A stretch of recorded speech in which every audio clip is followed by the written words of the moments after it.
mbokk yi jërë ngeen jëf ci ànd bu rafet bi ngeen wéy di ànd ak la référence Alfayda FM 90.1 rajo bi ngeen taamu am nañu mbégte des fi ci kàttanu borom bi amal waxtaan bu am solo bi leen mu jëm ci li nga xamante ne moom moo di wàllug suuf xam ngeen ne nekk na loo xamante ni jamono jule ci réew mi yëngal na ay gox ak diggante ña ko jiite ak ña ñu jiite loolee kon doon loo xamante ni lay toll na foo xamante ni warees na jël ay matuwaay ne mi ngi jur loo xamante ni ay jëye ak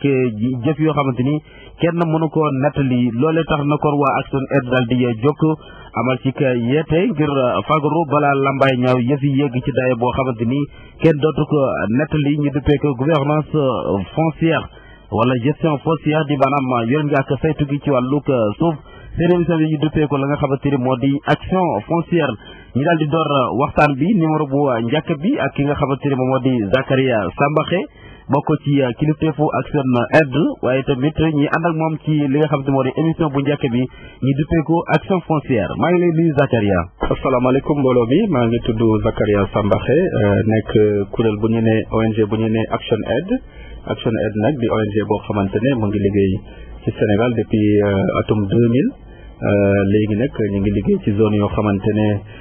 ci région Fatick la ci Djilor Diossong ñu ngi nekk également Niodior ak département bu Foundiougne waaye tamit di yëngatu tamit ci zone Kaolack yenn zone yoo xamante ñu ngi Kaolack di liggéey aussi ak waa APROFES donc comme noo ko waxee rek émission bi mu ngi bokk ci benn projet bu mag boo xamante ne kuréelu ONG yi nekk fii ci Sénégal di yëngu ci mbirum suuf rawatina Action Aid CNCR IPAR IED AGS ENDA PRONAT kuréel yoo xamante ne yàgg nañu yëngatu ci yee nit ñi ci wàllu saytu suuf maanaam li ñu ne gouvernance foncière donc émission bi diisoo ci wàllu suuf ñu koy tuddee action foncière dafa doon émission boo xamante ne Action Aid mu ngi ci ànd ak FAO nga xamante ne kuréel mbootaay xeet te yëngatu ci wàllu mbay ci àdduna bi waaye aussi kuréel googu tamit ñii ne coopération italienne jàppale leen ci wàllu maanaam ndimbal boo xamante ne dina fexe ba kuréel yi mel ni Action Aid di mën a jottali waxtaan bi xibaar yi ci population yoo xamante ne ñu ngi jànkoonteel jafe-jafe yu mel noonu. bu nekkee ay leeral yu am solo Zakaria laaj bu njëkk bi mooy lan moo tax Action Aid tax na lu jëm ci wàllug suuf ngir tëj ko faram-fàcceel ko askan wi mu doon gulet ñi dégg kuréel gu ni mel ne wàllu suuf moo ko tax a jóg waaye tamit sànq jafe-jafe ci wàllu suuf. waaw boo xoolee lu waral Action Aid yëngatu mu bëgg a yëngatu ci wàllu suuf di yee nit ñi xel nit ñi mooy fexe ba problème yoo xamante ni ñu ngi koy jànkoonteel mu leer suñu bopp rawatina ci naka la ñuy jotee suuf naka lañ koy saytoo ku am kayit nag nga war a def ban yoon nga war a jaar pour jot ci am ay kayit yi leer waaye même bu amul kayit nga mën a ñun ñu mën la ràññeetle xam ne suuf si yow yaa ko moom ndaxte aussi am na lu ñu ne droit coutumier yoo xamante ne tamit même bu fekkente ne loi sur le domaine national dàq na ko waaye gis nañ ne que directive volontaire yoo xamante ne waa FAO ak kuréel mbootaay xeet yi ñoo ko xaatim ànd ci juboo ci ne yii directive volontaire nañ ko doxal ci biir directive volontaire yooyu nga xamante ne en 2012 lañ ko xaatim réew yëpp ànd ci gis nañ ne que mbirum maanaam droit coutumier aussi daf ci am place bu am solo ndaxte réew yu mel ni Afrique yu mel ni Sénégal ci biir Afrique dafa doon réew yoo xamante ne ñu ci ëpp ñu ngi am suuf di saytu seen suuf waaye yoruñu kayit donc ñu ne bu fekkente ne tamit lu mel noonu am na il faut que tamit ñu fexe bi am jumtuwaay yoo xamante ne dina dimbale population yooyu ñu gën a xam maanaam seen ak seen yelleef ci wàllu suuf donc su ko defee Action Aid jóg ak partenaires yi vraiment gën a yee nit ñi ci wàllu naka lañ ñuy def ba saytu suuf soosu. laaj beneen bi mi ngi jëm ci wàllu ko suuf ba tey ak tolluwaay gi lan mooy cosaanal wala cause bu njëkk ci jafe-jafe ci wàllu suuf yi di ko dund jamono ji. waaw kon boo xoolee comme ni ñu ko waxee rek li ci ëpp mooy ñàkk information bu leer ak aussi ñàkk xam lan mooy le système foncier bu Sénégal ndaxte bu ñu nee loi sur le domaine national suñ xel day dem ci maanaam suuf ana ban anam lañ koy saytoo ci Sénégal ana yan kuréel rawatina collectivité locale rawatina état rawatina population yi ana ku nekk ban responsabilité nga am ci saytu suuf soosu te nga xam ne domaine national am na lu mu wax ci wàllu mbir moomu ñun nag dañ ne mbirum suuf dafa doon loo xam ne dafa lu doy waaru la dafa complexe il faut que nit ñi ñeme ci waxtaan diisoo ci pencoo mbirum suuf ñi bañ koo pàccoo comme nañ koy waxee souvent donc pencoo boobu ci biir pencoo boobu ñun dañ ne gox-goxaan yoo xamante ne gis nañ fii ay année 2005 2006 bi 2008 bi 2010 amoon fi ay programme yu rëy yi ñëwoon fii nag di xool nu ñuy dimbalee askan bi waaye gis nañ ne également am na ñoo xam ne dañu doon mbubboo programme yooyu pour dugg ci gox-goxaan yi di nangu suufu askan bi mais ñi ne xëy na nit ñi ñoo xamul lu tax programme yooyu jóg lu leen tax a jóg ba tax na ba ñi ñaa ngi doon ñàkk seen suuf ba baaxoon na tamit ñi taxaw seetlu gën a mobiliser population yi maanaam société civile bi nekk ci kuréel coalition acteurs de la société civile ngir xeex mbirum foqati suuf boo xamante ne ñu ngi koy nemmeeku ci askan bi rawatina si zone Kaolack ak Fatick am na zone yoo xamante ne population yi ñu ngi doon ñàkk seen suuf te nga xamante ne suuf mooy jumtuwaay bu njëkk ci population nga xamante ne bu fekkente ne bëgg nga mbay mu ñoŋ il faut nga am suuf te ku amul suuf doo mën a bay te ku baylu aussi nga nekk ci ay jafe-jafe donc gis nañ ni que suuf dafa doon loo xamante ne dafa jege doomu aadama rawatina rek suuf boo xamante ne pour bay la parce que nit ñi boo xoolee fii ci Saloum ak Sine Saloum bay dafa am place bu am solo ci dundin doomu aadama waaye tamit gis nañ ni que napp aussi am na place bu am solo ci dundin doomu aadama càmm naka noonu mais aussi foresterie maanaam nu ñuy saytoo gàncax gi ak yooyu aussi lu am solo la boo demee ci yeneen zone yoo xamante ne xëy na du fii sax ci Saloum ak Sine waaye boo demee ci zone Kaolack ak Tamba du moins Tamba ak Kédougou gis nañ ni que population yi wàllu mine ak carrière aussi daf leen soxal foresterie bi tamit am na fa solo gis nañ fan yee passé lu xewoon Casamance da nga xamante ne nit ñi ci wàllu nu ñu doon saytu àll bi gis nañ ci ñoo xamante ne leen boobu foofu donc day wane ne rek lu mel ni suuf ak lu mu ëmb il faut que nit ñi waxtaan ko ñu leeral ko nit ñi ba nga xamante ne képp ku ci dem nga xam noo ci demee képp ku ci wax aussi nga xam looy wax su ko defee ñi bañ a dugg ci ay erreur ñi ak sàmm ak population yi sàmm seen yelleef parce que loolu lañu am loo xamante ne mën na leen tax ñu mën a développer seen koom waaye aussi mën a servir yeneen secteurs yi parce que gis nañ ne lu mel ni mbay lu mel ni sàmm ak napp da am importance lool ci wàllu yeneen secteurs yi ci topp léegi boo xoolee njàng képp koo xamante ne bay nga ba góob sa gerte boo jaayee sa gerte mën a inscrire sa doom école jënd leen fourniture et cetera ku feebar nga mën ko dem faj ndaxte am na loo xamante ne xëy ak tuuti yoo xam ne yàlla wërsëgal na la ko ci liggéey boo doon liggéey ci suuf soosu donc loolu tax ñu dañ ne day baax askan bi taxaw seetlu yaa ngi doon wax sànq lu jëm ci ay projet daanaka aw lay la ngir ñu dem ci askan wi foqal ñu seen suuf ci wàllug mbay mi mais jafe-jafe ci wàllu suuf buñ ko waxee ci Sénégal ñaari day dox ci ñi nga xam ne ñoom ñooy jiite ak ñi ñuy jiite ay projet yoo xam ne war nañoo dugg si loolu tamit am na luñ ci war a sàmmonte ngir moytandiku jafe-jafe yi suuf mën a andi. waaw gis nga mbirum suuf comme ni nga ko waxee communication bu leer information bu leer daf ci am solo kon bépp programme bépp projet buy ñëw ci askan bi comme ni nga ko waxee nañ toog waxtaan ak askan bi donc émission bi ñun dañ ne dafay doon émission boo xamante ne diisoo la donc tour bi sax dafa doon tour boo xamante ne dafa war a maanaam méngoo ak jamono li ñuy waxtaanee di wax affaire information bu leer affaire toog diisoo waxtaan pencoo waxtaan nañ kii loolu loo tax nañ ne programme buy ñëw wala sax bu fekkee sax population yi ñoom seen wàllu bopp la am ay projet yoo xamante ne day maanaam yëngatu ci wàllu mbay wala napp wala sàmm ñuy waxtaan ak seen biir waxtaan ak état waxtaan ak organisation waxtaan ak kuréel yi fa nekk pour que ku nekk xam sa rôle ak sa responsabilité parce que directive volontaire dafa wax ne ci 10 principes directive volontaire yi dañ ne am na principe boo xam ne participation consultation la obligation de rendre compte donc bu ñu waxee obligation de rendre compte day laaj population yi ak maanaam ñi leen jiite ñiy toog di waxtaan ñi leen di jiite nga xam ne dañ ko ndomb tànk bu ñu doxalee da ay di taxaw rendre compte population yi aussi tamit ñi xam ne ñoom it am nañu droit mais aussi am nañu devoir du lépp loo gis loo xamante ne ñi ngi koy def rek maanaam lu bon la il faut que tamit nit ñi ñu bàyyi xel ni que am na loo xamante ne souvent dans le domaine notion d'utilité publique maanaam état mën na soxla suuf mën na soxla bërëb boo xamante ne day amal njëriñ askan bi maanaam pour tabax ay tali tabax ay école wala dispensaire wala naka noonu donc yooyu maanaam bëgg-bëgg bu fekkee état toll na ci il faut que population yi seen wàllu bopp ñu informer leen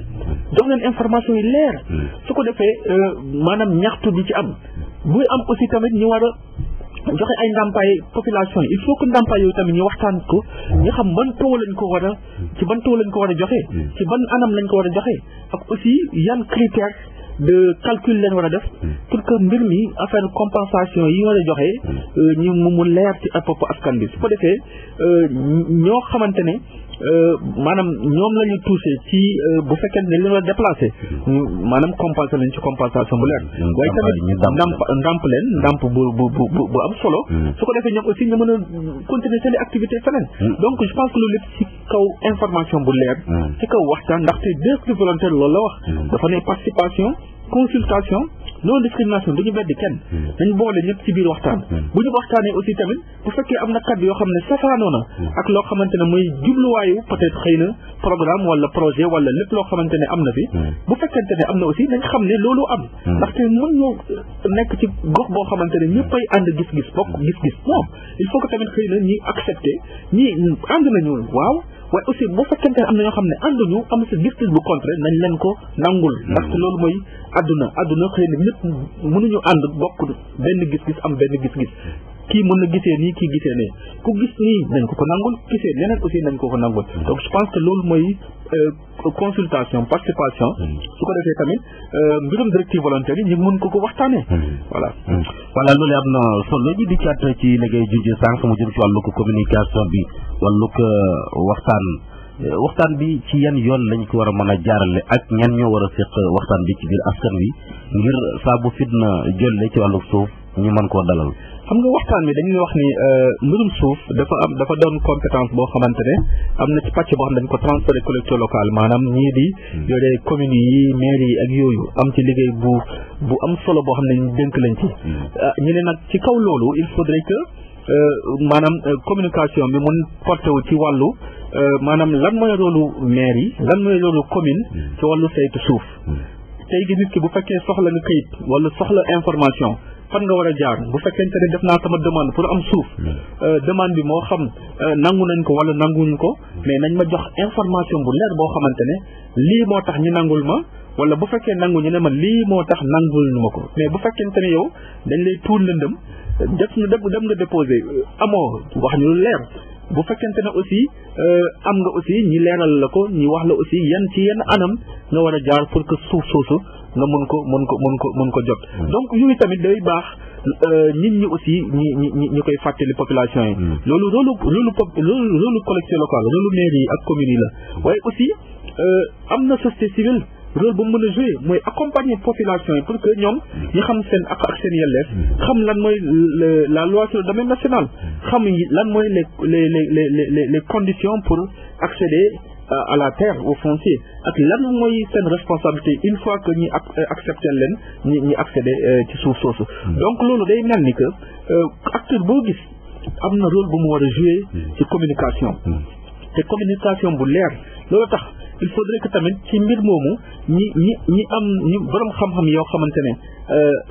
maanaam ràññee nañ leen ci mbirum waxtaan ci wàllu suuf ñi aussi di wax parce que tamit nit bu ku xam te waxul lu yàqu mooma donc il faut que ñi xam ñi wax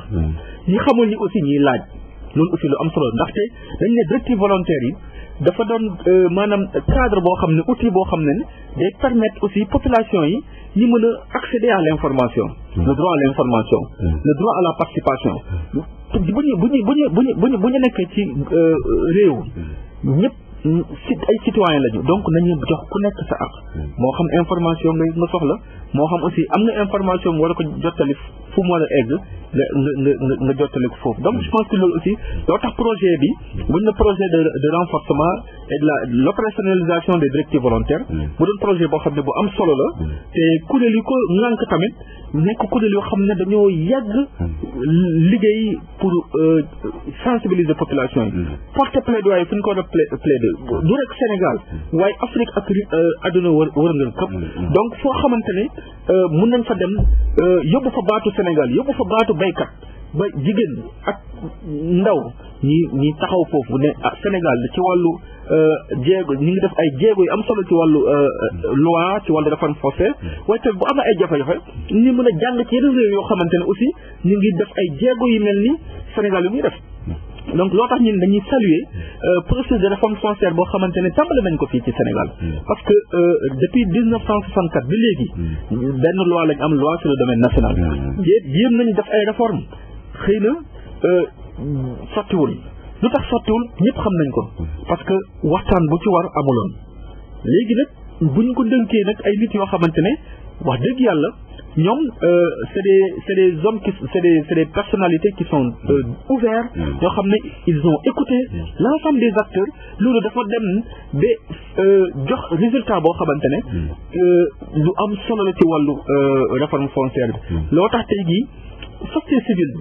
ak acteurs yoo xamante ne population ak yooyu yëpp ñëpp ñu ngi woote pour que réforme foncière boobu nga xamante ne tàmbali nañ ko ba mu am ba ñu dugg ci li nga politique foncière ñu am ko ñu continuer dem am loi boo xamante ne population nañ ci gis seen bopp ndaxte réew première acteurs yoo xam ne ñoom ñoo war a gën a gis seen bopp ñu wax affaire suuf béykat sàmmkat nappkat looloo yore réew boo xamante ne bëgg na dem émerger il faudrait que mbay mi ñi développé ko ñi am ay maanaam ay kuréel yoo xamante ne coopérative wala exploitation familiale yoo xamante ne dañuy nekk genre entreprise agricole nga xamante ci biir entreprise yooyu maanaam population seen wàllu bopp ñooy bayal seen bopp transformé jaay ko ci anam bu am solo su ko defee tamit loolu mooy tax réew de émerger loo tax réew développé voilà kon su ma la déggee Zakaria suuf si boo gisee daanaka jafe-jafe bi daam ñoo xamante ni dañ cee dugg ba ko ak i moo tam moomuñu ko parce que yaa ngi wax baykat di wax sàmmkat ak nappkat doon fànn yoo xam ne sukkand réew mi maanaam mbirum suuf loi bi daf ko wax parce que ci wàllu maanaam notion de résidence ak notion autochtone parce que am na ñoo xamante ne xëy na ñoom ci gox bi lañ dëkk foofu lañ judd seen maamaati maam yi ñoo fi ne lu yàgg moom suuf si am na ñoo xamante ne xëy na peut-être ñoom bëgg nañ suuf mais ku bëgg suuf ak ku yor suuf boo leen waxtaan nit ko donc je pense que ba tey ñii di ñëw bëgg suuf am nañ fu ñu war a mën a jaar benn mën nga jaar ci mairie bi nga def sa demande bu fekkente ne aussi gis nga xam nga koo xamante ne am na suufam te ba tey bu ngeen waxtaan bu leen waxtaanee bi juboo ngeen ànd dem mairie bi ngeen def ce qu'on appelle mutation domaniale maanaam suuf soosu bu fekkente ne régulariser wuñu ko dañ ko fexe ba régulariser bu fekkente ne aussi maanaam ku ko yoroon maanaam bëgg na ko céder xëy na peut-être bu fekkente ne frais de bornage ngay fay am na fa war a jaar dem impôt domaine fay frais de bornage bu fekkee aussi tamit am na maanaam titre d'affectation bu la ko maanaam mairie joxe wala commune jox nga dem fu ñu ko war a légaliser maanaam am ce qu'on appelle le contrôle de légalité nga xamante ne représentant de l'État moo ko war a def donc yooyu yëpp gis nañ ni souvent nit ñi duñ ko respecté loo tax coow li di am di bëri ci wàllu suuf naam sax nit ki nangul nañ nag nga suuf si nga xam ne sa suufu maam la suuf soo xam ne da nga ko doon si waajur baax na waaye aussi nit ñi nañ xam ne suuf pour mu gën a nekk sa propriété il faut que nga am kayit naam sax mën nañ la nangul boo amul kayit tamit ba pare nga yor ko nit ñi nangul la ko parce que am na ce qu'on appelle le régime d'acceptation nit ki tegi bu fekkente ne am nga ci gox boo dëkk nit ñi mën nañ la séedal ne que kii de maamati maamam wala waajur bi ñoo ko moom te ñëpp séedal nañ ñi ñoo ko moom xam nga loolu mooy régime de constatation donc kooku kenn du jóge fa la ñëw nangul la ko buñ ko nangoo tamit yow mën nga boo bañee boo demee tribunal xëy na peut-être bu fekkente ne même boo amul kayit loi bi aussi war na la protéger parce que xam nañ ne lii mooy sa première source de revenu boo ko ñàkkee aussi mën na indi toroxtaange ndóol lay indi donc ñoo ñu soxla suuf nañ ñëw waxtaan ak ñoo xamante ne ñoo la suuf si te buñ ko waxtaanee nañ dem ci kanam maire yi dem ci kanam représentant état ñi maanaam ñi nekkal leen ay témoins am kayit yoo xamante ne mooy firnde ni que diw moo ko yoroon mais fu mu ne nii waxtaan nañu ba ak diw ak ba kooku maanaam ñu defal ko lu ñu ne mutation domaniale maanaam suuf si jógee kayit suuf si jóge ci tuuru diw nga xamante ne moo koy doon mu dem ci beneen tuur boo xamante ne moom moo ko soxla donc yooyu aussi tamit ay waxtaan la rek comme ni ñu ko waxee ndax ci Sénégal am na ñoo xamante ne ñu ngi dëkk Dakar ñu ngi am suuf Kaolack ñu ngi jóge dëkk Kaolack di am suuf Tamba dëkk Tamba di am suuf Kédougou wala Ziguinchor wala yooyu aussi parce que ay citoyens sénégalais constitution bi moo ñu ko may ñi am mën a am sañ-sañ am suuf fu ñu nekk demeure principale maanaam yow fii nga yeewu te am nga droit am fa suuf même bu fekkente ne yow tu n'es pas autochtone da nga gis donc yooyu je pense que c'est ay phénomènes yoo xamante ne xëy na sax loolu du problème mais problème bi fan lay jógee lu ci ëpp mooy nit ki ñëw am suufam nga ñëw foqati ko jaay doole nangu ko te dara ci le fekk donc je pense que yooyu lañu war a arrêter donc aussi di lancer un appel aux collectivités locales commission domaniale ndaxte ñun dañ ne ci biir projet bi maanaam projet opérationnalisation directive volontaire pour gouvernance foncière nañ ci yee nit ñi xamal leen lan mooy le système foncier loo tax nag def nañ ay formation yu bëri formation yoo xamante ne touché na ay milliers de personnes moo xam ay élus locaux lañu moo xam ay population la góor ak jigéen ndaw formé leen ci ay directives volontaires formé leen ci ay système de gouvernance foncière da nga xamante ne ñoom dañu xam ci yan yoon lañu war a jaar fu ñu war a teg seen tànk pour que yooyu jafe-jafe dañ ko jànkonteel et je pense que aussi projet bi bu ñëwee gën ñu dooleel fekk ñu fu ñu nekkoon mu gën ñu yokk maanaam fit yokk ñu moyen pour que ñu gën a mën a waxtaan ak population bi je pense que loolu ñi dañ ciy sawal loo tax émission yu mel nii aussi dafay am solo pour yeex nit ñi yee askan bi du rek émission mën nañ sax jël maanaam jumtuwaay yu ñuy am daf ko ay poster daf ko ay explication yi simple yóbbu ko ci askan bi su ko defee ñoom it ñu mën ci gis seen bopp jàng ci aussi changer comportement parce que lu ci ëpp tamit mooy nit ñi du ñu dem vers l'information même bu fekkee information ñëwul vers toi il faut que yow aussi nga mën a dem vers l'information loolu lu am solo la donc projet bi nga xamante ne projet pour opérationnaliser directive volontaire yi la mu maanaam nekk fii pour que population yi tamit mën a ñëw waxtaan ci dox seen problème ñii dañuy dem ci gox goxaan yi waxtaan ak population waaye aussi population bu ñu amee lépp loo xamante ne maanaam soxal na leen nañ waxtaan ak maanaam ñoo xamante ne ñoo nekk ci communes yi waxtaan ak société civile foofu su ko defee aussi maanaam jafe-jafe yi ñu am pour saytu suuf mu wàññeeku ndaxte bu wàññeeku aussi tamit Sénégal mooy am jàmm te bu jàmm fu mu am rek développement am je pense que birum suuf nag dafa war a nekk loo xamante ne ñëpp lay soxal ñun nag ci suñu biir projet bi dañ ci gëstu lu am solo ndaxte projet bi boo xoolee mu ngi intervenir c'est vrai zone région Fatick ci zone ma lim mooy Djilor Diossong Foundiougne ak Niodior ak aussi une partie de la région de Kaolack waaye aussi ci zone Tambacounda fu ñu ne Koussanar Missirah ak Bala aussi boo demee zone Kédougou ci Kédougou fu ñu ne Bandafassi Fongolimbi ak Saria donc projet bi daanaka day nekk ci zone yooyu mais comme ni ma ko expliqué projet bi aussi consortium la ay kuréel yu bëri la boole donc yu lu mel ni CNCR lu mel ni IPAR lu mel ni IED AGS ENDA PRONAT ak yeneen kuréel yoo xamante ne ñoom it dañoo yàgg yëngatu ci wàllu saytu suuf donc ku nekk nag dafa am activité booy doxal ñun nag ci biir projet boobu nag suñu activité yi am mooy maanaam fexe ba population yi am ay kuréel yoo xamante dañuy waxtaanee mbirum suuf li mettre en place ñu ne des groupes de dialogue bi déjà maanaam pencoo bi ak waxtaan bi ci wàllu suuf ñu commencé ko ci niveau famille niveau village nit ñi di ci waxtaan xool yan jafe-jafe la ñu am koo xamante ne aussi formé nañ la ci système foncier du Sénégal sur la loi sur le domaine national ak directive volontaire boo jógee ci formation yi nga ñëw nga wasaare formation bi ci groupe de dialogue ak cercle rek ñu am muy lu ñuy ne cercle de réflexion action nga xamante ne population yi aussi dañ cee kii ñun dañ ne acteurs yi du rek maanaam ci niveau village la ñu war a nekk il faut que aussi information bi dem ba ci niveau commune département arrondissement yi ku nekk vraiment mën a jouer un rôle pour que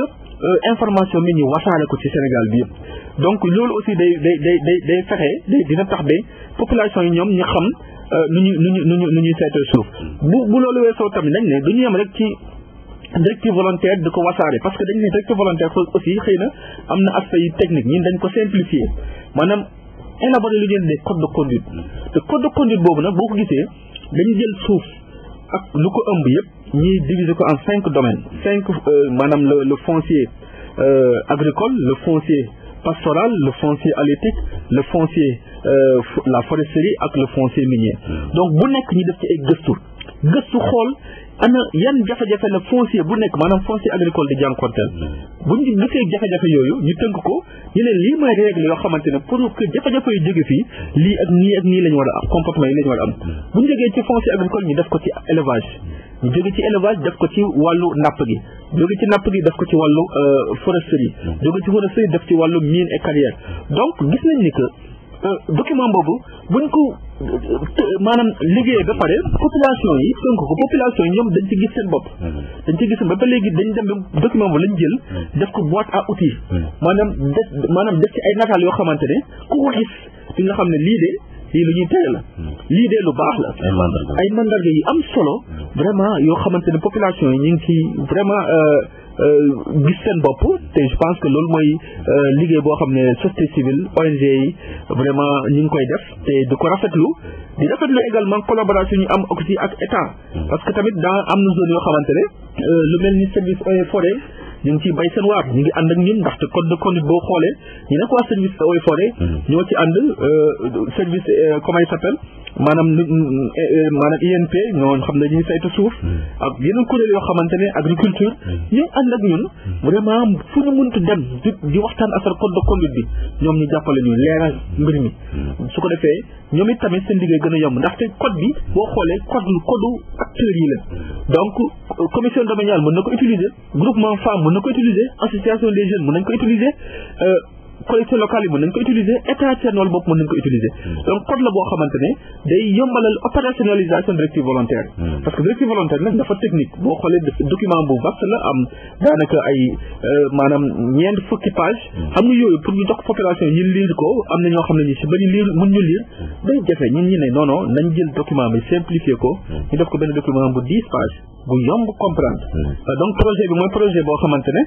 donc opérationnalisation directive volontaire yi la donc ñun dañ ne il faudrait que ñun loo xamante ne lii mooy suñu àq ci maanaam suñu taxawaay ci projet bi ñu mun ko waxtaanee ci rajo yi pour que population yi jëriñu ci parce que loolu mooy suñu devoir population yi jëriñu ci ñu changer ci ku ci xamul mu xam ku ci xam également mu xamal ku xamul donc je pense que aussi loolu mooy voilà liggéeyu société civile. jërëjëf Zakaria yaakaar naa loolu am na solo ak nañ ko faram fàccee fàttali mbokk yi yéen a ngi déglu seen rajo Alfayda FM 90.1 seen émission action foncière noonu la ñu ko duppee muy may xel yore ngeek saytu gi ci wàllug suuf ba daal jéeya du ci toftalu képp nañ koy déggee jamono jile seen ONG bi di Action Aid di leen ko baaxee ci wàllug yeete gi ci sa biir waxtaan yaa ngi àdduna kon am na ay ndaj yu leen jot a amal ak lenn ci askan wi leader d'opinion yi ñi nga xamante ne kon seen kàddu jot nopp sori d'abord ndaj yooyu ñu xayma ko Zakaria ban niveau nga gis ci population bi boo leen di échanger ak ñoom. waaw population yi gis nga maanaam am na ñoo xamante ne wax dëgg yàlla seen niveau maanaam avancé na lool daanaka benn dañoo formé wu ñi xam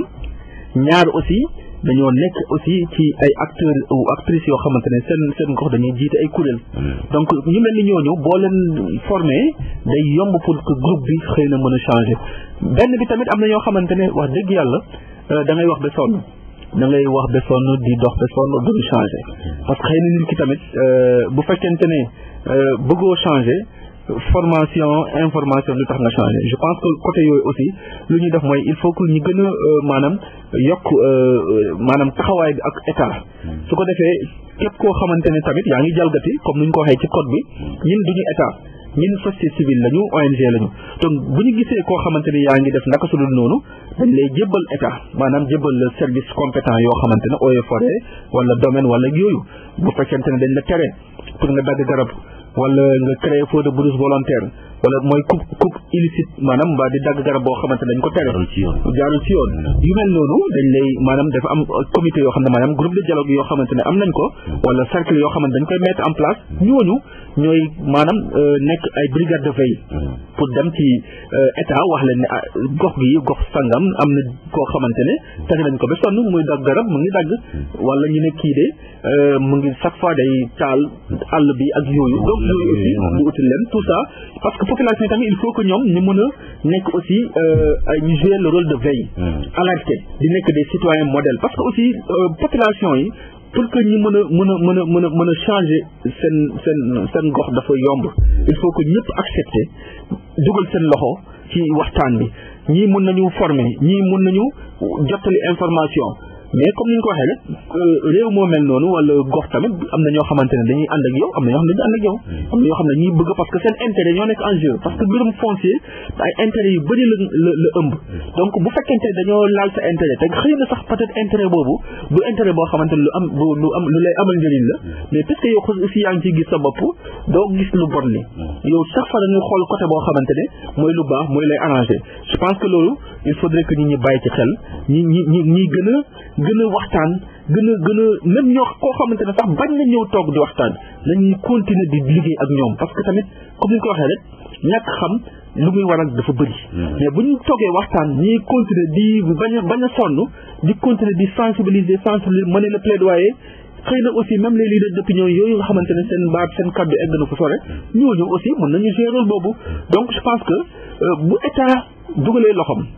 société civile dugal loxom leader d'opinion dugal seen loxo wax dëgg yàlla mbir mi dina saafaraw je pense que tamit il faudrait que ñi xam ne ñi ñëpp ay sénégalais lañu réew mi ñoo ko moom bu yàqoo ñun ñooy sonn bu baaxee aussi ñoo ci njëriñ je pense que loolu tamit loo tax projet bi mu jóg pour maanaam wasaare information ci wàllu saytu suuf wasaare ko ci kàllaama bu ne tey jii nañ wax olof maa xëy na peut-être ëllëg nañ wax séeréer wax français wax mandeng wax pël donc yooyu yëpp pour que askan bi aussi ñoo xamante ne dëgguñu olof wala dëgguñu séeréer ñu mën a làkk olof wala dëgg làkk pël donc yooyu daal vraiment loolu tax émission bi jóg je pense que comme ni ñu ko waxee tey mooy numéro bu njëkk ci émission bi vraiment ni aussi am ay partenaires yoo xam ne ñu ngi liggéey ak ñun waa Aprofes ñu ngi liggéey ak ñun nekk Djilor waa Kokojet ñu ngi Diossong Sokone waa Niodior ñu ngi Ili Niodior waa Kadd waa Foundiougne ak partenaires ak état yi ak mairie bu Foundiougne mairie Diossong Djilor ñoom ñëpp aussi ñu ngi ànd ak ñun vraiment di liggéey bu am solo ci wàllu saytu suuf naam jafe-jafe du ñàkk réeroo du ñàkk mais aussi bu ñu continuer di waxtaan vraiment je pense que mbir mi day dina jëm kanam donc bu ñu demee aussi côté Tambacounda am nañu waa Koussanar ñoom it waa yaakaar ñaani wuli boo demee Tambacounda ba tey Aprovac Missirah et cetera Kédougou waa Kéwol ñu ngi ci donc je pense que ñun daal dañoo jóg wax dëgg yàlla vraiment wër Sénégal pour waxtaan mbirum suuf pour que jafe-jafe yi population di jànkonteel wax dëgg yàlla bu fi jógewul tamit mu wàññeeku. xam nañ leen xaar waa seen aide jàppalaat ci mbirum kayit ñaare dañ koy soofantal ci wàllu suuf ba mu juru jéye bañ am lanteeg wàllu ko yoon fu nag yi bëgg fa dugg te du sotti bu boobaa peut-être yéen am ngeen ci ay pexe ki matuwaay wala boog ban communication ngay def ci wàllum kayit yi ngir ku ci nekk sa suuf nga wutal ko kayit boo xamante ni moo koy yoonal mooy tax mu lew ci yow. donc kooku xam nga comme nañ ko waxee rek ku nekk dafa am maanaam liggéey boo war a def ci mbir mi waa collectivité locale yi maanaam lu mel ne communes yi maires yi ñoom aussi gox-goxaan yi ñoom dañoo am maanaam sañ-sañ bu am solo boo xamante ne ci wàllu maanaam joxe kayit pour population yoo xamante ne soxla nañ ko ci kaw loolu gis nañ ni que formation yi ñu jot a def maanaam dañuy expliquer ana naka la ñuy maanaam bindee demande parce que ñu bëri mënuñu bind demande pour am suuf il faut booy bind demande il faut nga xam nañ koy bind ak koo koy adressé demande affectation de terre dañ koy adressé mairie boo yóbbee sa demande nga boole sa carte d'identité bu fekkee xam nga plan suuf si fu mu nekk bu fekkee maanaam da ngay bay wala kii nga bëgg nga wax plan bi fan la nekk ban dëkk la nekk nga boole ko ci demande bi tamit day baax bu fekkente ne comme ni nga ko waxee am sa carte d'identité boo boole ko ci parce que aussi ñu xam kan mooy demandé. aussi boo demee ba nga déposé ko boo ko déposé mairie dañ lay jox benn maanaam quitus boo xamante moom ngay garder mais loolu benn kayit la mais loolu du firnde ne jox nañ la suuf loolu juste maanaam acte administratif la benn récépissé de dépôt la da nga déposé ñu jox la benn kayit nga yor ko bu ëllëgee bu fekkente ne loolu génn na dañ lay woo ñu ne la numéro sangam jox nañ ko suuf ci dëkk bi ndaxte dem nañ vérifier commission domaniale dem na vérifier gis nañ ne que ak borom dëkk bi gis nañ ne que suuf am na fa donc yooyu dañ koy jàngal askan bi ñu xam naka la ñuy def ba am suuf boo amee suuf également nga dem fay frais de bornage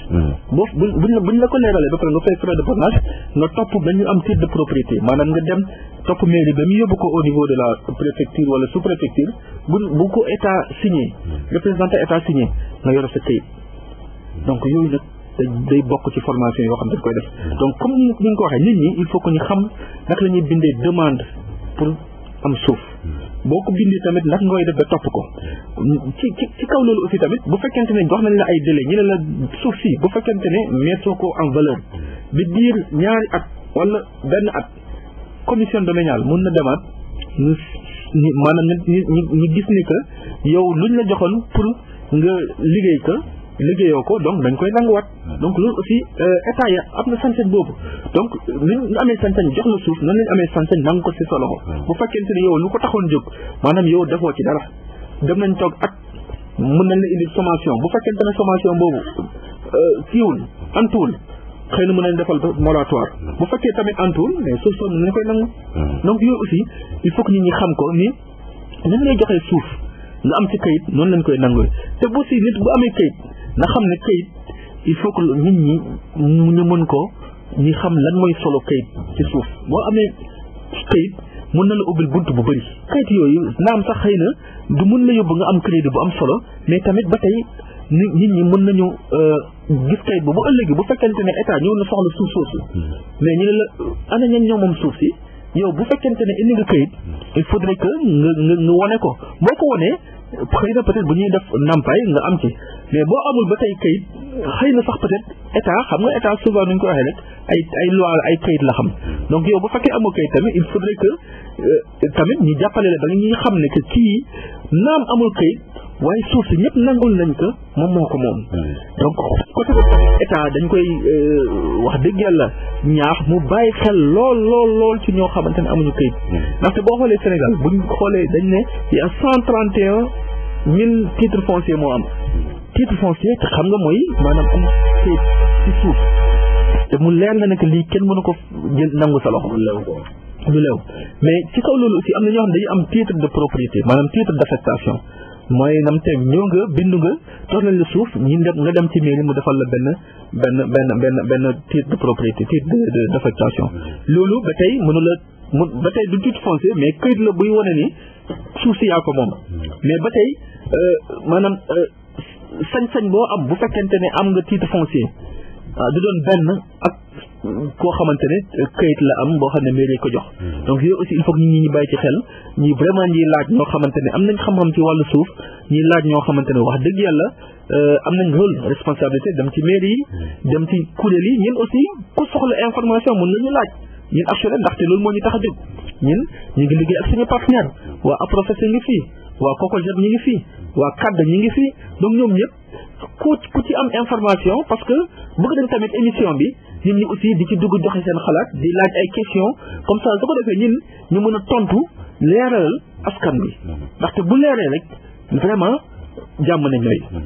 mais est-ce que bépp xeetu suuf mënees na ko wutal kay suuf suñuy bay suuf suñuy sàmmee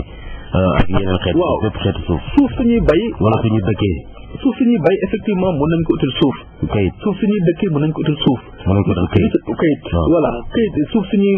kii mën nañ ko bu ñuy bay mën nañ ko utal kayit suuf suñuy sàmm mën nañ ko utal kayit mais boo xoolee jafe-jafe yi sàmmkat yi am souvent dañuy ne xam nga sàmmkat dafa dul yem benn place loo tax doo xam est-ce que fii nga yem wala fee loo tax lu ci ëpp nag ñoom dañuy farlu di uti suuf di uti kayit donc je pense que loolu aussi il faut que ñi tamit ñuy jàppale leen pour ñu am kayit donc am kayit bi lu muy defar moo ëpp que lu muy yàq parce que wala lu muy yàq moo ëpp que lu muy defar parce que boo ñàkkee kayit yaa ngi indi problème parce que mën nga wax ni kii suuf si maa ko moom mais buñ la laajee kayit nga ne suuf si moom nit ñi li ñuy kii mooy suuf si moo ko ndax ce n'est pas capable nga indi ay firnde yu leer mais je pense que ba tey kayit boobu je pense que vraiment dafa am solo day dimbali aussi même état mu mën a aussi inventorier xam xayma nooma ñaan limu nit ñi am suuf ci gox-goxaan yi donc mairie aussi xam ko parce que mairie am na li ñu ne registre foncier mooy képp koo xam jox lañ la suuf ak buñ la ko jox ak spécificité nu mu toll dañ la koy bindal ci registre foncier tey gi aussi mais ba tey am na mairie yoo xam ne am na registre foncier te loolu dafa grave mairie bu amul registre foncier dafay mel ni koo xamante ne maanaam amoo mémoire maanaam tey gi sa xel da ngay comme ni ñu waxee rek da ngay day ma jàpp sa xel rek mais bindoo fenn ci ngelaw li donc yooyu aussi il faudrait que mairie yi aussi am registre foncier su ko defee bépp transaction foncière bu am maanaam jokkalante ci wàllu suuf bu amee ci gox bi ñu mën ko bind mu leer ñu signé ko ñu xam ne wax dëgg yàlla maanaam diw am na suuf fii ci Kaolack wala fii ci Fatick wala fii ci Tamba wala fii ci Kédougou ñu bind ko ci registre foncier bi bu ëllëgee bu ñuy dem di seet ni effectivement lii information bu am la bu wóor la bu ñu demee ci registre foncier fekk ko fa mais buñ ko fekkul wax dëgg yàlla mën na indi ay jafe-jafe te loolu aussi tamit collectivité locale war nañ ci bay seen waar parce que da ngay def collectivité locale boo xam ne amuñu benn registre foncier loolu nag baaxul. voilà. mbokk yi ba tey seen émission action foncière di wéyandi ak seen aide xam naa daañu ko gën a xóotal aspect juridique bi ak émission bi buy wéyandi daañ ci dikkal wàllu ko loi yi ci prévoir ak yooyu mais beneen laaj bi Zakaria mi ngi jëm ci askan wi dañuy faral di dégg ñu yokk na dañuy jaay doole wara ñuy jaay doole nga gis tamit ki nga xamante ni moom la ñu fal ci gox-goxaan bi moom mu jëfandikoo ay sañ-sañam ba xaw a xaabaabal loolu ñaare mooy sabab bu njëkk ci li jur fitna war nañ ko moytandiku tamit loolu dëgg la je pense que maanaam collectivité locale wala mairie wala borom ndomb tànk yi il faudrait que aussi ñi jiital seen xel ñi xam ne yàlla nun luñ leen dëgg ça veut dire askan bi moo leen fal il faut que aussi bu ñuy def dara ñi bañ a jaay doole ndaxte jaay doole baaxul fenn il faudrait que ñi jiital waxtaan même bu fekkente ne maanaam population ñoo toor yow en tant que responsable war nga jiital concertation ndaxte directive volontaire dafa wax lu am solo dañ lay nit ki boo ko ëppee doole même bu fekkente ne moom moo am dëgg nga koy jaay doole loolu teg ko ci yoon donc il faudrait que vraiment ñi aussi ñooñu acteurs yu mel noonu ñu sensibiliser parce que am na ñoo xam ne sax xamuñu dañuy tëll noonu rek di daw rek mais amuñu information yu leer xamuñu lan mooy la loi sur le domaine national xamuñu lan mooy le système foncier au Sénégal xamuñu ci biir loi sur le domaine national ñaata catégorie de suuf lañu am parce que xam nga am na ce qu'on appelle les zones de terroir am na les zones de pâturage am na les zones donc zone bu nekk dafa am maanaam lu ko tax a jóg donc yow bu fekkente ne xamoo loolu ngay jaxase ngay donc jaay doole je pense que loolu aussi du régler mbir mi lu koy régler mooy nañ fexe ku nekk sa ak ñi jox la ko ba mot sëkk ku nekk aussi bay waaram ñu xam ne lii maanaam dañ ma ko dénk pour ma doxal ko pour askan bi mais bu jalgatee amee rek wax dëgg yàlla loolaa nga lay indi te gis nañ ni gox yi bëri ay conflit ay maanaam xuloo yu bëri ay xeex ci wàllu suuf yooyu baaxul ndaxte xeex ci wàllu suuf xuloo ci wàllu suuf lu muy jur musiba lay indi ëllëg donc gis nañ ni dëkk yu bëri tàkk nañu parce que mbirum xuloo ci suuf moo ko andi donc je pense que il faudrait que yooyu njiit yooyu maanaam borom ndomb tànk yoo xamante ne ñu ngi ci réew mi dañ leen a fal nañ jiital seen xel ñu waxtaan ak seen askan ñu bañ a jaay doole parce que jaay doole wax dëgg yàlla fu muy mujj du baax parce que population comme ni ko waxee ñoo yore doole bi donc ñooñu ñooy falaate te ku ñu fal aussi nga faale leen boo leen faalelu bu ëllëgee ñu folli la je pense que loolu aussi il faut que ñu am gis-gis boobu ñu xam ne population yi duñu ay bàyyi ma duñu ay nag ay nit lañu ay nitu njaay lañu ay nit yu am xel lañu nga xamante ne mën nañu xalaatal seen bopp defal seen bopp ñun li ñuy def mooy ñëw accompagner leen dimbale leen parce que société civile ak ONG seen taxawaay mooy ñëw dimbali askan bi jox leen jumtuwaay yoo xamante ne dañuy gën a xam. yee leen ñun loolu lañ am ndaxte dañuy dem seen remplacer population yi ñun li ñu mun mooy boole leen ak population yi boole leen ak acteurs yi boole leen ak maanaam seen njiit yi. ñu toog waxtaan trouver solution bu problème amee. lu problème bëri réglé nañ ko ci waxtaan lañ ko réglé. te waxtaan yooyu sax mën naa fagaru fànq ay wala na ñëw. mu ngoog ndaxte ay boo ko teelee sóor boo ko comme ni ñu ko waxee da ngay maanaam fagaru balaa ngay faju donc fagaru boobu nag nañ jóg ñu fagaru ñu fàggu ndax balaa ñuy làkk je pense que waxtaan maanaam garab la boo xamante ne lu muy saafara dafay bëri donc saafara boobu nag mu ngi ci ñun population yi am nañ saafara bi waxtaan la boole nit ñi la bañ a beddi kenn ñaara sax ci biiru mbokk lay xewee ci biiru mbokk lay xew waxtaan def ko ci biir nekk gis nañ biirum miraas lu muy indi gis nañ biirum donnante lu muy indi kii ne sama bàyyi na fi lii kii ne déedéet léeg-léeg nga gis koo xamante ne papa ji dafa jël suuf si abal ko xaritam leeralu ko mu jóge fi yàlla moom ko mu bàyyi ko ay doom yi ñëw di laaj waa gaaje bañ et cetera mu indi coow donc yooyu aussi il faut que ñu koy teel a leeral donc bu leeree rek te cas yu mel dañ koy nemmeeku dafa bëri lool léeg-léeg nga gis soxna soo xamante day ñëw gis ñu ne man de sama jëkkër bàyyil na ma lii waaye diw xaritam nee na de jëkkër ji daf ko amee doon bon ñëw teg loxo ci suuf si donc je pense que yooyu aussi ay problème yoo xamante ne nit ñi ñàkk xam rek ndaxte nit bu fekkente ne am nga kayit ci suuf te nit ñëw bëgg jaay foqati ko par la force mën nga jaar ci yoon jox la dëgg même tamit bu fekkente ne nit ki da nga ko abal parce que comme ni nga ko waxee rek loi su domaine national dafa dàq abal suuf dafa dàq jaay suuf dafa dàq donnante suuf maanaam ci saasi nit ki mën nga donn suuf mais day fekk nga jaarale ko ci yoon maanaam tey gi bu sa waajur génnee àdduna yow mën nga dem maanaam ci commune wala ci domaine nga def déclaration maanaam ñu joxe lu ñu wane lu ñu ne certificat d'hérédité maanaam képp koo xamante ne bokk na ci famille bi ñuy def maanaam signé ne diw de ñoo ko jox suñu kàddu suñu baat pour que mu représenté ñu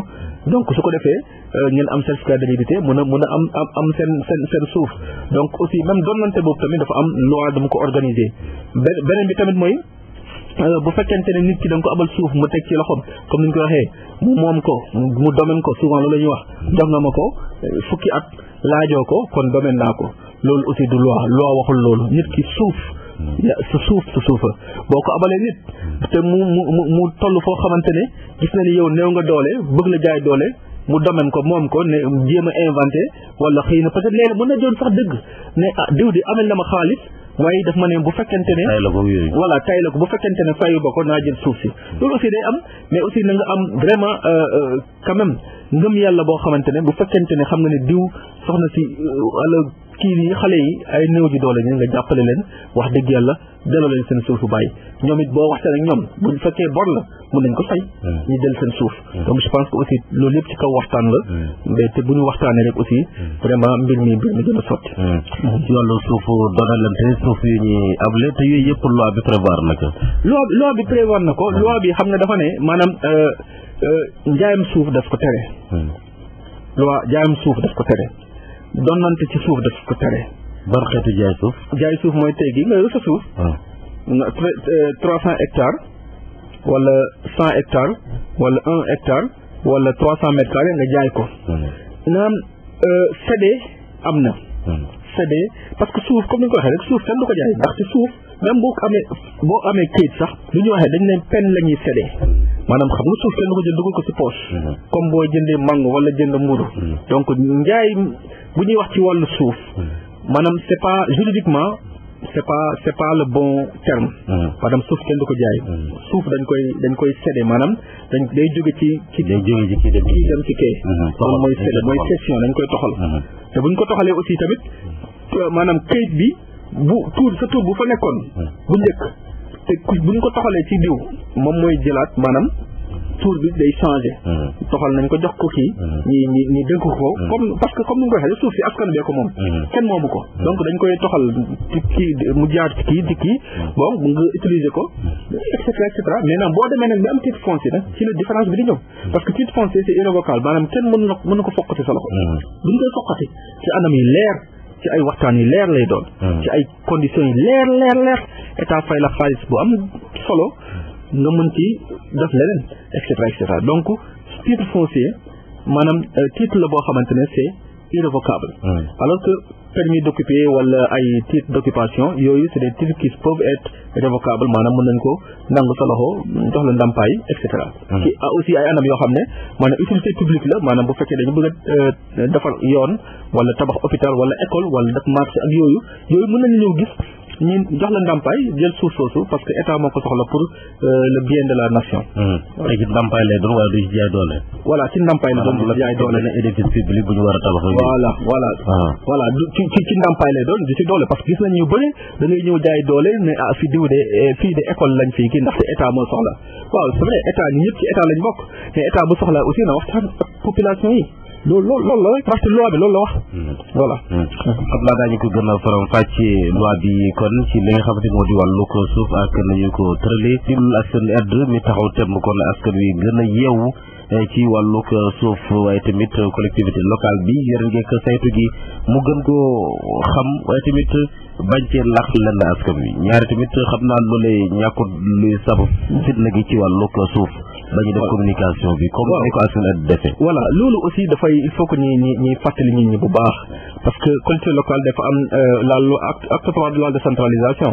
dafa am lu mu àq bu mu jox collectivité locale aussi population yi c'est-à-dire population ils ont droit à l'information tey jii bu amee bépp information boo xamante ne dañ koy wax population bi war ñu ko laq dañ ko war a afficher tey jii par exemple bu fekkente ne commune bi wala commune waaw maanaam mu ngi joxe suuf il faut que loolu ñuy afficher ko leeral ko ku nekk xam ne man de déposé woon naa sama kayit jox nañ ma suuf mais jox nañ ma ko mu ngi nii leer na mais jox nañ ma ci suuf nga jël suuf jaay ko delluwaat jaay ko mairie bi lu bañ am na ñoo xam ne dañ leen jox tey bu subaa ñu jaay ko parce que luñ leen taxoon jóg du xëy na peut-être du pour mbay wala pour dëkk fa dañ koy business donc yooyu aussi tamit il faut que nit ñi arrêté ko vraiment bu ñuy joxe suuf nañ ko leeral mairie nañ ko leeral di ko affiché di waxtaan ak population yi s'il le faut sax ñu wàcc ci communauté yi wàcc ci population yi waxtaan ak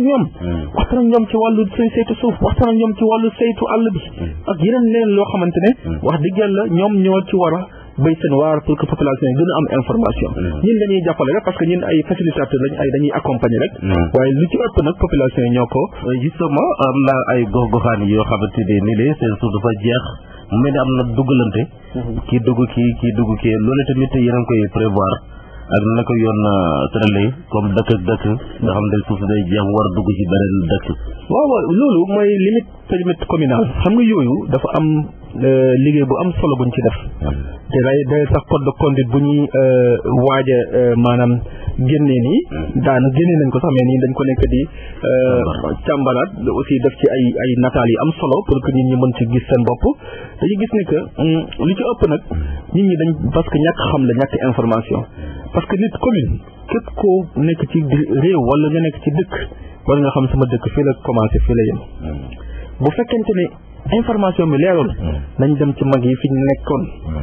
ñu fi yàgg nekk te xam réewum dëkk bi fu mu commencé maanaam ñi def lu ñu ne triangulation donc yàlla dafa am ñoo xam ne seen fi bàyyi nekk ay mag xam dëkk bi kan lañ ko sànc dëkk bi fan lañ mën nañ wax dañ leen dëkk bi de guy sangam la tàmbale mu yem guy nii donc bu fekkente wax dëgg yàlla nangoo ngeen ko ñooñu te nit yoo xamante ne wax dëgg yàlla ragal nañu yàlla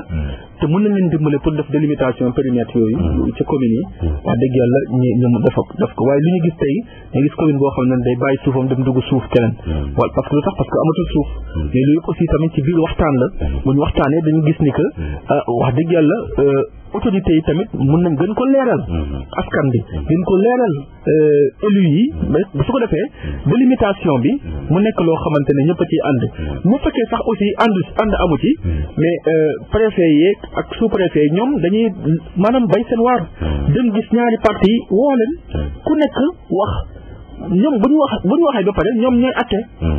ñoom ñi àtte ci anam bu leer parce que tamit ñoom ñoo fi nekkal état buñ àttee ñëpp ànd ci àtte boobu gis nañ fi ay communes yoo xamante ne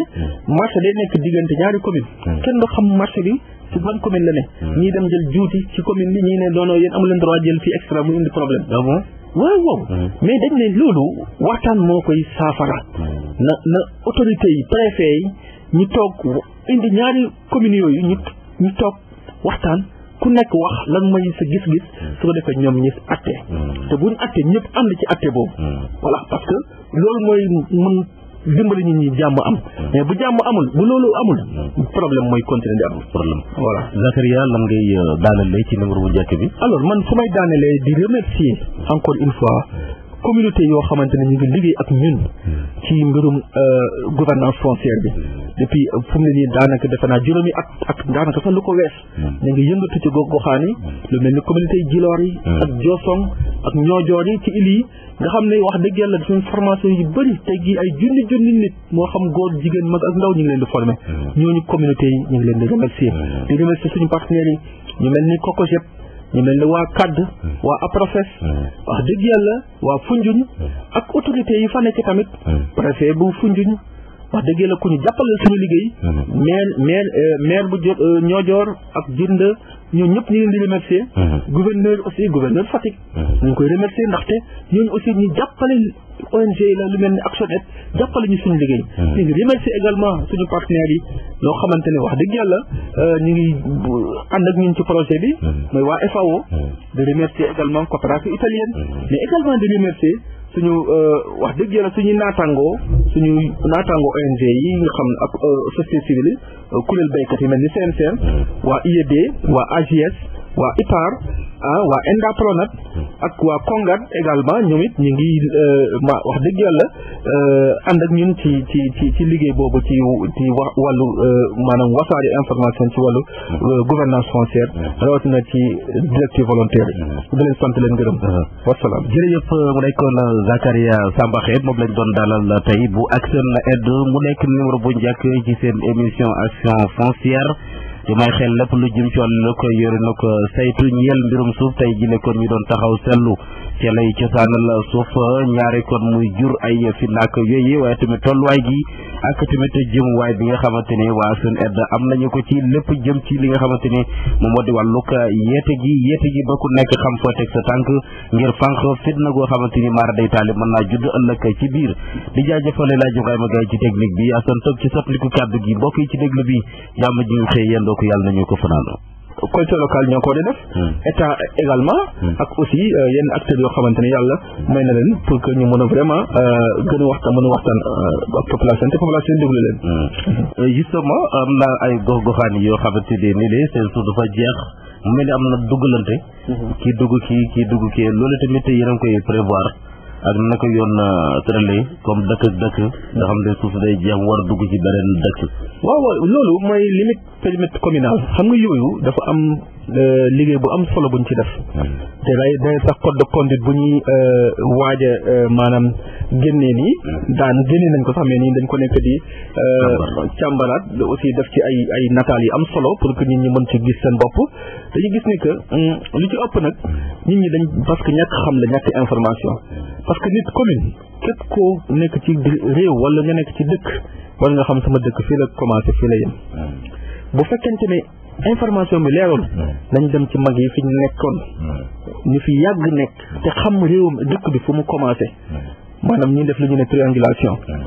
donc yàlla dafa am ñoo xam ne seen ci bàyyi nekk ay mag xam dëkk bi kan lañ ko sànc dëkk bi fan leen mën nañ la wax dañ leen dëkk bi de guy sangam na tàmbale mu yem guy nee donc bu fekkente wax dëgg yàlla nangoo ngeen ko ñooñu te nit yoo xamante ne wax dëgg yàlla ragal nañu yàlla te mën nañ leen dimbale pour def délimitation périmètre yooyu ci communes yi wax dëgg yàlla ñoom def ko waaye li ñu gis tey nga gis commune boo xam ne day bàyyi suufam dem dugg suuf keneen wala parce que lu tax parce que amatul suuf mais loolu aussi tamit ci biir waxtaan la bu ñu waxtaanee dañu gis ni que wax dëgg yàlla autorités yi tamit mën nañ gën ko leeral askan bi gën ko leeral élus yi bu su ko defee délimitation bi mu nekk loo xamante ne ñëpp a ciy ànd bu fekkee sax aussi ànd amu ci mais préfet yi ak sous préfet yi ñoom dañuy maanaam bay seen waar dem gis ñaari parti woo leen ku nekk wax ñoom bu ñu waxee ba pare ñoom ñooy atte ñoom ñi atte ci anam bu leer parce que tamit ñoom ñoo fi nekkal état bu ñu attee ñëpp ànd ci atte boobu gis nañ fi ay communes yoo xamante ne marché day nekk diggante ñaari commune kenn du xam marché bi ci ban commune la ne ñii dem jël juuti ci commune bi ñii ne doonoo yéen amu leen droit jël fii extra mu indi problème waaw mais dañ ne loolu waxtaan moo koy saafara na autorité yi préfet yi ñu toog indi ñaari communes yooyu ñu toog waxtaan ku nekk wax lan mooy sa gis-gis su ko defee ñoom ñi atte te buñ atte ñëpp ànd ci atte boobu voilà parce que loolu mooy mën dimbali nit ñi jàmm am mais bu jàmm amul bu loolu amul problème mooy continuer di am problème voilà Zakaria lan ngay daanalee ci numéro bu njëkk bi alors man su may daanelee di remercier encore une fois communauté yoo xamante ne ñu ngi liggéey ak ñun ci mbirum gouvernance foncière bi depuis fu mu ne nii daanaka defe naa juróomi at ak daanaka sax lu ko wees ñu ngi yëngatu ci gox-goxaan yi lu mel ni communauté yi Djilor yi ak Diossong ak Niodior yi ci île yi nga xam ne wax dëgg yàlla suñ formation yu bëri tey jii ay junni nit moo xam góor jigéen mag ak ndaw ñu ngi leen di former ñooñu communauté yi ñu ngi leen di remercier suñu partenaires yi ñu mel ni COCOGEP ñu mel ne waa CAD waa APROFES wax dëgg yàlla waa Foundiougne ak autorités yi fa nekk tamit préfet bu Foundiougne wax dëgg yàlla ku ñu jàppale suñu liggéey maire bu Niodior ak Djirnda ñooñu ñëpp ñu leen di remercier gouverneur Fatick ñu ngi koy remercier ndaxte ñooñu aussi ñu jàppale ONG la lu mel ni ActionAid jàppale ñu suñu liggéey ñu ngi remercier également suñu partenaires yi yoo xamante ne wax dëgg yàlla ñu ngi ànd ak ñun ci projet bi mooy waa FAO di remercier également coopération italienne mais également di remercier suñu wax dëgg yàlla suñu naataango ONG yi nga xam ne ak société civile kuréel baykat yi mel ni CNCR waa IED waa AJS waa IPAR waa ENDA Pronat ak waa Kongat également ñoom it ñu ngi wax dëgg yàlla ànd ak ñun ci liggéey boobu ci wàllu maanaam wasaare information ci wàllu gouvernance foncière rawatina ci directive volontaire yi di leen sant leen gërëm wasalaam jërëjëf mu nekkoon Zakaria Sambaxe moom lañ doon dalal tey bu ActionAid mu nekk numéro bu njëkk ci seen émission action foncière di may xel lépp lu jëm ci wàllu la koy yore na ko saytu ñeel mbirum suuf tey jile kon ñu doon taxaw seetlu ca lay cosaanal suuf ñaari kon muy jur ay finnaak yooyu waaye tamit tolluwaay gi ak tamit jëmuwaay bi nga xamante ne waa ActionAid am nañu ko ci lépp jëm ci li nga xamante ne moom moo di wàllug yeete gi ba ku nekk xam foo teg sa tànk ngir fànq fitna goo xamante ni maara day taalib mën naa judd ëllëg ci biir di jaajëfale laaj Ibrahima Gaye ci technique bi Assane Top ci sottaliku kàddu gi mbokk yi ci déglu bi jàmm ji ñu xëy yendoo ko yàlla nañu ko fanaandoo